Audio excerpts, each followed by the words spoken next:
കുറേ പേഷ്യൻ്റ് എൻ്റെ അടുത്ത് വന്ന് പറയാറുണ്ട്, ഡോക്ടർ എനിക്ക് ഈ ഹിപ്പ് ജോയിൻറ്റിലെ വേദന ഉണ്ട്, നടക്കുമ്പോൾ നേരായിട്ട് നടക്കാൻ പറ്റുന്നില്ല, ഒരു സൈഡ് ചരിഞ്ഞാണ് നടക്കുന്നത്, നോർമലായിട്ട് കാണുന്നവർക്ക് അത് വേറെ രീതിയിലാണ്, ഞാൻ നോർമൽ പേഴ്സൺ അല്ല എന്നൊരു രീതിയിൽ അവർ എന്നെ കാണാറുണ്ട്, ഭയങ്കര സങ്കടമുണ്ട്, എനിക്ക് ബൈക്കിൽ കയറി ബൈക്ക് ഓടിക്കാൻ പറ്റത്തില്ല, അവസാനം എൻ്റെ ബൈക്ക് തന്നെ ഞാൻ വിറ്റിട്ട് സ്കൂട്ടി ആയിട്ട് മാറ്റി, പിന്നെ എനിക്ക് തറയിലിരുന്ന് ഫുഡ് കഴിക്കാൻ പറ്റുന്നില്ല, ഇന്ത്യൻ ടോയ്ലറ്റ് ഒട്ടും യൂസ് ചെയ്യാൻ പറ്റുന്നില്ല, കാല് ചേർത്ത് വെക്കാൻ പറ്റുന്നില്ല, ഇങ്ങനെ കുറേ കംപ്ലൈൻറ്റ്സ് പറയാറുണ്ട്. ഇത് എന്തുകൊണ്ടാണ് വരുന്നതെന്ന് അറിയാമോ? ഈ എല്ലിലേക്ക് രക്തഓട്ടം കുറയുന്നതുകൊണ്ടാണ് ഈ കണ്ടീഷൻ വരുന്നുണ്ട്. ഈ കണ്ടീഷൻ്റെ പേര് എവാസ്കുലർ നെക്രോസിസ്.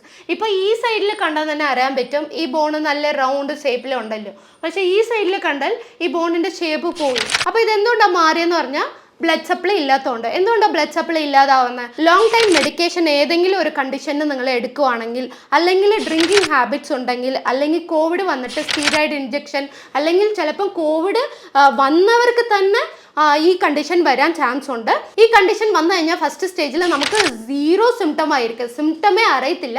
ഈ കണ്ടീഷൻ്റെ പേര് തന്നെ സൈലൻറ്റ് കണ്ടീഷൻ ആണ്. അതായത് സിംറ്റം അറിയാത്തതുകൊണ്ട് നമ്മൾ സ്കാൻ ചെയ്ത് നോക്കുമ്പോൾ സെക്കൻഡ് സ്റ്റേജ് പോയിരിക്കും, അല്ലെങ്കിൽ 3rd സ്റ്റേജ് ആയിരിക്കും. അപ്പോൾ ഡോക്ടറിൻ്റെ അടുത്ത് കാണിക്കുമ്പോൾ ഡോക്ടേഴ്സ് പറയും ഇത് സർജറി അല്ലാതെ വേറെ ഓപ്ഷനേ ഇല്ല എന്ന് പറയും. പക്ഷെ നമ്മുടെ അടുത്ത് ഒരു ബ്യൂട്ടിഫുൾ പ്രോട്ടോകോൾ ഉണ്ട്, ഇത് പ്രോപ്പറായിട്ട് സർജറി ഇല്ലാത്ത നാച്ചുറൽ വേയിൽ ട്രീറ്റ്മെൻറ്റ് ചെയ്യാം. സോ ഇതിനെക്കുറിച്ച് എന്തെങ്കിലും നിങ്ങൾക്ക് ഡീറ്റെയിൽസ് അറിയണമെങ്കിൽ താഴെയുള്ള നമ്പറിലേക്ക് കോൺടാക്ട് ചെയ്യാം. താങ്ക്